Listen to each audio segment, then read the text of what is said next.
সন্ধেবেলায় চায়ের ধাবার যে পরিবেশ এবং যে লাইটিং এখানে হয় সমস্তটাই তোমাদেরকে একবার ঘুরে দেখাই। বাইরেটা বেরিয়ে তোমাদেরকে দেখাবো সামনে যে বড় যে ঢোকার সময় এন্ট্রান্সের সময় বড় যে ধাবাটা তোমাদের দেখালাম, সেখানে ওপরেটা কি রয়েছে, ওপরে কিরকমভাবে ব্যাপারটাকে সাজানো রয়েছে সমস্তটাই তোমাদেরকে তুলে ধরছি।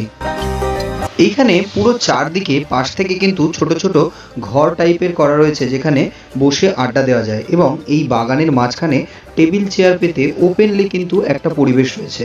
তোমরা কিন্তু চাইলে বিভিন্ন অনুষ্ঠান পারপাসে এই জায়গাটাকে কিন্তু বুক করে তোমরা এখানে কিন্তু অনুষ্ঠান কিন্তু করতে পারো। তার জন্য স্পেশাল তোমাদেরকে অর্ডার দিতে হবে, এখান থেকে খাবারও তোমরা করাতে পারো বা অনুষ্ঠানের সমস্ত সরঞ্জাম এখানে কমিটির সাথে কথা বলতে হবে। তো এখন বর্তমানে আমরা সেই মেন ধাবাটার সামনেটা চলে এসেছি। এখান থেকে আমরা ওপরে উঠবো, এটা দোতলা, নিচটার অংশটা তোমরা দেখতে পাচ্ছ, নিচেও কিছু লোক বসে এখানে খাচ্ছে, আড্ডা দিচ্ছে।